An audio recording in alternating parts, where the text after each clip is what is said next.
Jumpa lagi di channel Kerot Susu. Novel Dr. Genius Fang Qiu. Bab 319. Melepas jarum perak, Fang Qiu dengan hati-hati menempatkan masing-masing di dalam kotak. Ketika jarum di tubuhnya dihilangkan, siswa yang tampak begitu sakit tadi merasa lega. Tampaknya rasa sakitnya benar-benar hilang. Sekarang dia merasa jauh lebih baik. Reporter itu terkejut ketika dia melihat seluruh proses. Dengan pembuatan kamera, dia mendekati Fang Qiu dan bertanya, "Maaf, bisakah Anda memberitahu saya apa prinsip metode akupuntur yang Anda gunakan? Bagaimana itu bisa begitu efektif?" Prinsip. Ketika Fang Qiu mengumpulkan jarum, dia berkata, "Menurut prinsip menggambar yin dari yang di meridian internal, saya memilih titik yang dapat menghentikan kejang dan kram. Titik ini terletak di Du Meridian. Du adalah lautan meridian yang berhubungan dengan kejang-kejang dan kram. Karena itu, titik ini memiliki kekuatan menenangkan dan menghentikan kejang. Saya memilih titik ini di tubuhnya dan menusukkan jarum ke sana. Jadi itu bisa bekerja secara efektif." Menjelaskan metodenya, Fang Qiu menyingkirkan kotak akupunturnya dan mendongak. Tanpa diduga, dia menemukan orang yang telah menonton mereka adalah seorang reporter. Fang Qiu benar-benar berpikir bahwa itu adalah siswa yang sedang menonton dan belajar. Lagi pula, di tempat seperti sekolah, jarang ada wartawan di sini. Semester baru saja dimulai, jadi tidak mungkin sesuatu yang serius akan terjadi. Mengapa ada reporter datang ke sekolah pada hari pertama semester baru? Tapi jelas, wanita ini berdiri di depan Fang Qiu adalah seorang reporter, dan dia bahkan membawa seorang juru kamera. Itulah yang mampu dilakukan oleh seorang mahasiswa di Universitas Pengobatan Cina Jiangjing. Anda benar-benar mengesankan. Reporter cantik itu memuji Fang Qiu, dan kemudian bertanya, "Apakah Anda kenal Fang Qiu? Dia juga di sekolah ini, yang baru lulus." Mendengar itu, Fang Qiu membeku. Tanpa berpikir panjang, dia langsung menjawab, "Saya tidak kenal dia. Tidak pernah mendengar namanya." Fang Qiu menoleh untuk melihat siswa di sebelahnya dan memperingatkannya, "Meskipun Anda sudah pulih, Anda masih perlu istirahat yang baik. Tidak punya makanan dingin dan berminyak lagi. Ambil lebih banyak makanan hangat. Saya mendapatkannya. Terima kasih." Mahasiswa itu mengangguk sekaligus. "Baiklah." Fang Qiu tersenyum dan mengangguk, lalu berjalan pergi. Kameramen merekam seluruh adegan. Setelah Fang Qiu pergi, reporter berjalan dan bertanya kepada siswa yang masih berjongkok di tanah. "Maaf, bagaimana perasaanmu sekarang? Apakah Anda benar-benar merasa lebih baik?" "Ya, tidak sakit lagi." Mahasiswa itu mengangguk, lalu berdiri untuk mengambil barang bawaannya. "Tunggu, tunggu." Reporter itu buru-buru menghentikannya. "Apakah kamu kenal Fang Qiu?" Fang Qiu. Wajah siswa berubah dan kemudian dia tampak sedikit ingin tahu ke arah yang ditinggalkan Fang Qiu. Setelah ragu-ragu sejenak, dia menunjuk ke arah di mana Fang Qiu menghilang. "Bocah itu adalah Fang Qiu." "Apa?" Reporter itu tertegun dan berulang-ulang karena terkejut. Apakah dia Fang Qiu?" "Ya." Mahasiswa itu menganggukkan kepalanya lagi. "Bagaimana saya bisa membiarkan dia memperlakukan saya jika dia bukan Fang Qiu?" Reporter itu tercengang. Tanpa ragu-ragu, dia segera menoleh ke juru kamera dan berteriak, "Pergi mengejarnya." Dengan itu, dia berjalan maju dan berlari dengan marah ke arah Fang Qiu, diikuti oleh juru kamera. Mereka terus berlari seperti angin. Fang Qiu, yang pergi lebih awal, tampaknya tahu bahwa reporter akan menyusulnya. Setelah menjauhkan diri dari pandangan mereka, dia segera berlari kembali ke asrama untuk meletakkan barang bawaannya dan kemudian bergegas ke perpustakaan untuk menemukan tempat yang tenang untuk membaca. Reporter itu bergegas ke asrama anak laki-laki. Pengawas asrama belum tiba karena ini adalah hari pertama semester baru. Karena itu, reporter dan kameramennya dapat langsung mencari setiap asrama. Akibatnya, mereka tidak menemukan Fang Qiu setelah mencari seluruh bangunan asrama. Kemudian, mereka mencari sekolah lagi tetapi tidak melihat Fang Qiu. Keduanya merasa tak bisa berkata-kata dan putus asa. Fang Qiu tepat di depan mereka barusan. Reporter hanya bisa mendapatkan wawancara dengan mudah, tetapi dia gagal mengenalinya. Yang lebih buruk, dia bahkan bertanya pada Fang Qiu sendiri apakah dia yang mereka cari. Sebenarnya, lebih baik tidak bertanya karena dia hanya menakuti Fang Qiu dengan bertanya padanya. Ketika dia merasa sangat frustrasi kehilangan kesempatan untuk mewawancarai Fang Qiu, reporter cantik itu melihat ke arah juru kamera. Tiba-tiba, matanya bersinar. Meskipun dia tidak mendapatkan wawancara dengan Fang Qiu, mereka telah merekam video Fang Qiu memperlakukan siswa, yang jelas merupakan bahan langsung dan unik. "Bagaimana video yang kamu rekam tadi? Is it good?" Ketika dia sangat senang ketika memikirkan tentang video tersebut, reporter segera bertanya kepada juru kamera. Wajah juru kamera berubah. Jangan bilang kamu tidak mengerti, karena jika kamu melakukannya, aku akan membunuhmu. Reporter itu menjadi sedikit cemas. Wajah juru kamera menjadi pucat, memberinya perasaan akan datangnya malapetaka. Kameramen itu tampak seperti hendak menangis, menarik muka yang masam. Saya memang merekamnya, tetapi seluruh proses memakan waktu sekitar 15 menit. Saya pikir itu terlalu lama, jadi saya baru merekam 5 menit pertama. Dan kemudian saya melanjutkan syuting ketika Anda bertanya kepada siswa bagaimana perasaannya. Apa maksudmu? Reporter itu membeku dan bertanya, jadi maksudmu kamu tidak merekam wajah Fang Qiu? Ya. Kameramen itu mengangguk dan tersenyum kecut. Saya tidak tahu dia adalah Fang Qiu. Saya tidak bisa mendapatkan terlalu banyak close-up dengan siswa biasa, bukan? Saya sudah mencatat seluruh proses perawatan akupunturnya, tetapi dia tidak menunjukkan wajahnya saat itu. Kamu benar-benar. Reporter itu sangat marah sehingga dia menghentakkan kakinya dan menunjuk ke juru kamera. Idiot. Kameramen itu tidak memiliki harapan. Sayangnya, lupakan saja. Reporter itu dalam suasana hati yang buruk untuk sementara waktu dan kemudian berkata, bagaimanapun, kami punya Fang Qiu dalam video. Mari kita kembali dan mempostingnya. Segera, akun Weibo yang terverifikasi bernama Jingjing Daily memposting video dan menyebutkan banyak foto besar di lingkaran pengobatan Tiongkok serta Fang Qiu dan dokter pengobatan Tiongkok muda. Post menulis, seorang siswa mendapat kram perut, Fang Qiu muncul dan menyelamatkan dia. Ketika diposting, beberapa blogger terkenal di kota itu segera memposting ulang. Tembakan besar dalam pengobatan Cina yang disebutkan oleh harian Jingjing semua diposting ulang setelah menonton video. Tak lama, video di Weibo menjadi viral. Banyak orang melihat videonya. Ya dewa, Fang Qiu tahu bagaimana melakukan akupuntur. Luar biasa. Sejak awal, dia tahu bagaimana merasakan denyut nadi. Lalu dia bisa mendapatkan tulang. Sekarang akupuntur. Apalagi yang tidak bisa dilakukan Fang Qiu. Fang Qiu baru saja menyelesaikan semester pertama tahun pertamanya. Saya pikir teman-temannya tidak belajar bagaimana merasakan denyut nadi, bukan? Mereka belum belajar apa-apa. Para guru belum mengajarkan itu. Ya dewa, Fang Qiu luar biasa. Aku tidak tahu kenapa dia masih mahasiswa baru. Saya pikir dia harus melanjutkan studi pascasarjana. Luar biasa. Dia benar-benar kotak-otakku. Dia milikku. Pergi. Video dengan cepat menyebar di internet, menyebabkan kegemparan pada Weibo. Sementara itu, ketika video itu akan segera berakhir, kebanyakan orang yang menonton video tiba-tiba melihat seorang reporter cantik muncul setelah Fang Qiu pergi ketika dia selesai memperlakukan siswa. Dia menarik wajah masam dan mengeluh, karena saya tidak tahu dia Fang Qiu, saya tidak mendapatkan wajahnya di video. Untuk kesalahan besar seperti itu, saya harus meminta maaf kepada semua netizen. Tapi saya harus mengutuk Fang Qiu dengan keras. Pada titik ini, reporter cantik itu memasang wajah marah dan berkata, saya bertanya kepadanya apakah dia mengenal Fang Qiu ketika kami merekam wawancara, tetapi dia menyangkalnya, dan kemudian, dia melarikan diri. Melihat ini, semua orang yang menonton video tidak bisa menahan tawa. Fang Qiu tidak berpandangan pendek, kan? Bagaimana dia bisa berbohong kepada reporter yang begitu cantik? Haha, reporter itu terlihat sangat imut ketika dia marah. Fang Qiu sangat imut. Dia seperti selebritas internet yang tertangkap oleh pengobatan Tiongkok. Bagaimana dia bisa mengatakan bahwa dia bukan Fang Qiu? Seberapa takut dia bertemu orang lain? Nona reporter, katakan padaku, apakah Fang Qiu tampan? Nona reporter, saya ingin menikah dengan Fang Qiu. Tolong katakan padanya aku menunggunya ketika kamu bertemu dengannya lain kali. Haha, ini lucu sekali. Dia bahkan menipu wartawan itu. Ini sangat khas. Tiba-tiba, ada diskusi panas di internet. Entah bagaimana, nama Fang Qiu dikirim ke tren real time lagi. Seorang dokter pengobatan Tiongkok tradisional selalu muncul di tren real time, yang membuatnya seperti rumahnya. Banyak selebritas di Weibo yang terdiam ketika melihatnya. Beberapa bintang belis berseru bahwa mereka bahkan tidak bisa melampaui seorang dokter pengobatan Tiongkok, tidak peduli seberapa keras mereka berusaha untuk bersenang-senang. Sial. Anda bisa mendapatkan tren real time tanpa menunjukkan wajah Anda, mengapa Anda tidak menjadi bintang? Xin Zeng, yang adalah seorang penyanyi di sekolah Fang Qiu, sedang dalam suasana hati yang buruk ketika ia melihat nama Fang Qiu muncul. Pada tren real time lagi.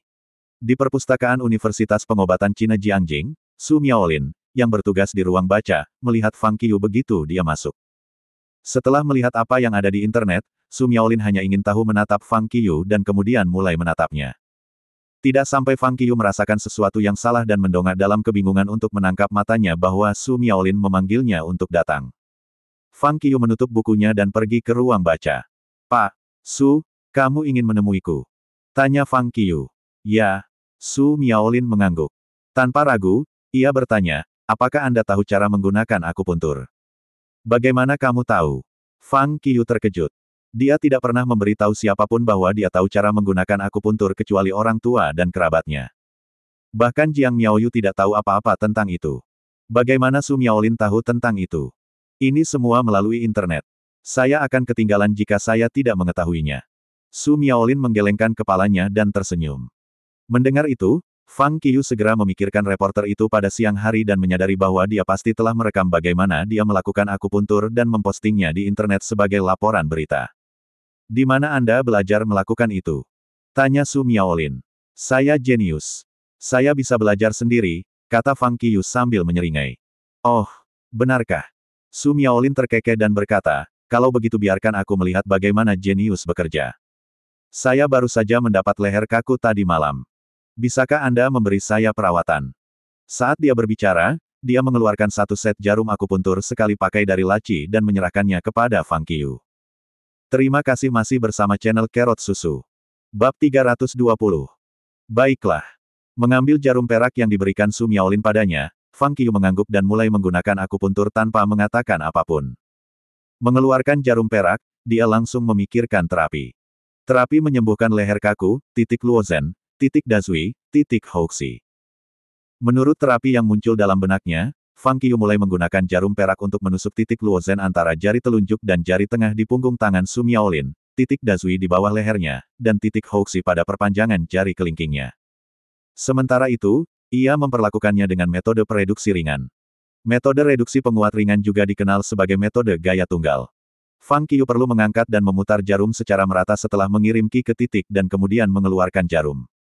Setelah menusuk poin, Fang Qiyu mengirim aliran ki internal saat dia mengangkat dan memutar. Melihat bagaimana Fang Qiyu memilih poin dan menggunakan jarum, Su Miaolin menemukan bahwa Fang Qiyu tidak terlihat seperti pemula sama sekali. Dia bisa secara akurat menemukan titik-titik dan menggunakan jarum saat mengirim ki internal ke dalamnya, yang membuktikan bahwa Fang Qiyu telah memiliki beberapa pengalaman praktis dalam akupuntur. Saat dia bingung, Su Miaolin tidak bisa membantu tetapi diam-diam mengangguk. Penampilan Fang Qiyu membuatnya terkejut dan puas.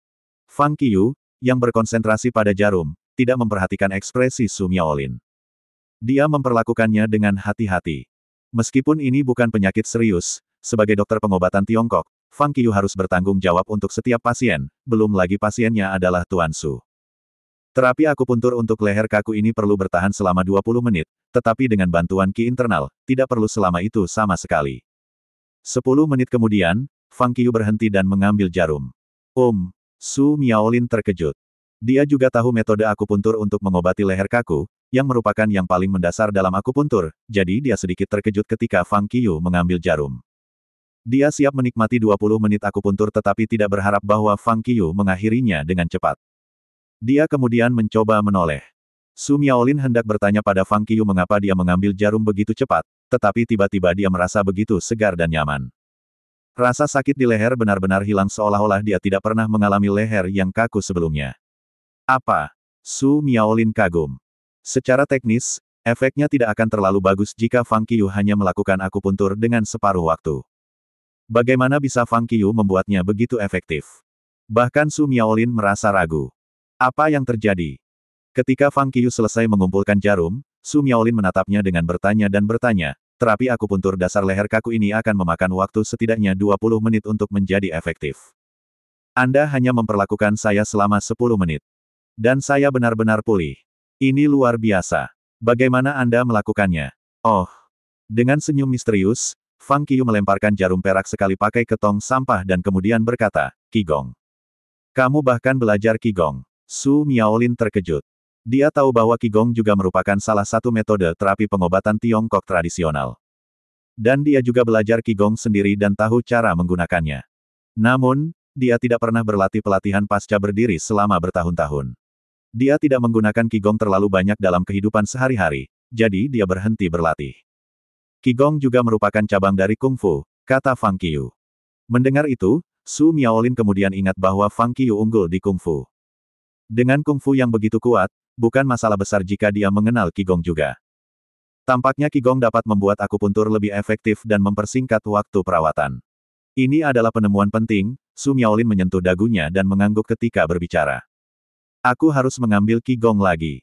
Dia berpikir sendiri. Aku akan memberitahumu apa. Setelah berpikir sebentar, Su Miaolin memandang Fang Qiu dan berkata, karena kamu telah belajar akupuntur sebelumnya, aku bisa mengajarkanmu metode akupuntur terlebih dahulu.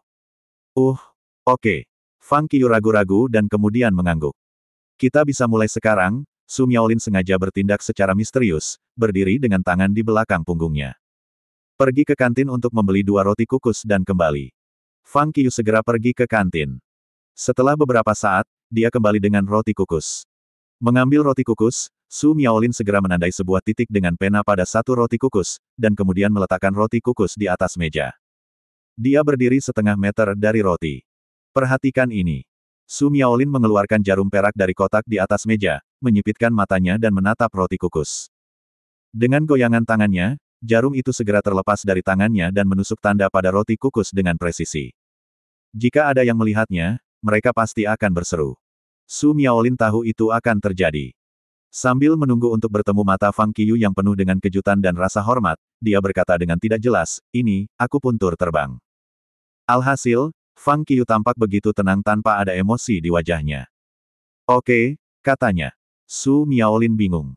Kenapa dia tidak kaget? Dia tidak kaget dengan teknik akupuntur yang kuat ini. Mungkin dia tercengang. Bagaimana menurutmu? Melihat Fang Qiu yang begitu tenang, Su Miaolin bertanya dengan bersemangat. Bukankah itu kuat? Tidak buruk, jawab Fang Qiu sambil tertawa. Sebenarnya, akupuntur terbang juga dicatat dalam katalog buku harta karun tentang akupuntur, yang telah dipelajari Fang Qiu jauh sebelumnya, jadi dia tidak menemukan sesuatu yang mengejutkan. Selain itu, dia adalah seorang guru. Metode menerbangkan jarum ini hanya berarti mengirim senjata rahasia dalam seni bela diri. Dengan kekuatan Fang Qiu, apalagi setengah meter, dia tidak akan melewatkan satu tembakan pun dia berdiri puluhan meter jauhnya. Tidak buruk. Mendengar jawaban Fang Qiu, Su Miaolin memutar matanya ke arah Fang Qiu dan berkata, ini adalah salah satu teknik akupuntur yang paling sulit. Apa maksudmu dengan mengatakan, tidak buruk? Mungkin Anda harus mencoba. Oke. Fang Qiu mengangguk. Kemudian dia maju dan mengikuti apa yang dilakukan Su sekarang. Membuat titik pada roti kukus dan berdiri pada posisi yang sama seperti yang dilakukan Su, dia menusuk titik itu dengan akurat bahkan tanpa melihatnya dengan hati-hati. Su Miaolin terdiam. Melihat Fang Qiu, dia tidak mengatakan apa-apa, merasa agak malu. Dia tidak terlalu percaya pada ramuan Cina, tetapi dia memang bangga dengan metode akupunturnya. Sayangnya, dia bertemu dengan Fang Qiu. Di matanya, tidak banyak orang yang bisa menerbangkan jarum, dan dia adalah salah satu dari mereka. Bahkan jika seorang dokter terkemuka melihat seseorang menerbangkan jarum, dia akan terkejut. Dia ingin menggunakan metode ini untuk memperingatkan Fang Qiu bahwa dia seharusnya tidak begitu sombong dan menganggap dirinya jenius. Dia seharusnya tahu ada begitu banyak orang di luar sana yang jauh lebih kuat darinya. Akibatnya, dia tidak berhasil melakukannya. Sebaliknya, dia ditantang oleh Fang Qiu, yang benar-benar memalukan. Jika dia tahu bahwa Fang Qiu bisa menerbangkan jarum, dia tidak akan pamer seperti itu. Melihat Su Miaolin yang tidak mengatakan apa-apa selain menatapnya, Fang Qiu sedikit gugup. Dia pikir Su tidak puas dengan penampilannya. Kalau tidak, dia tidak akan memasang wajah seperti itu. Karena itu, dia buru-buru berkata, Mersu, jika kamu tidak puas, aku bisa berdiri lebih jauh. Dengan Su Miaolin menonton, Fang Qiu memegang jarum perak dan berdiri 1 meter jauhnya. Dia menjabat tangannya dan secara akurat menusuk titik hitam pada roti kukus lagi. Su Miaolin menggigil saat melihat itu. Dia hanya bisa mengenai target setengah meter jauhnya, tetapi Fang Qiu bahkan lebih baik darinya.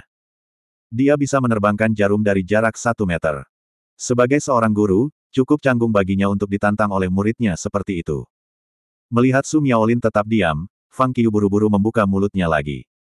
Sebenarnya, aku masih bisa melangkah lebih jauh. Dia menarik keluar jarum dan hendak melangkah lebih jauh. Baiklah, baiklah. Su Miaolin dengan cepat menggelengkan kepala dan tangannya untuk menghentikan Fang Qiu. Ini terlalu mudah.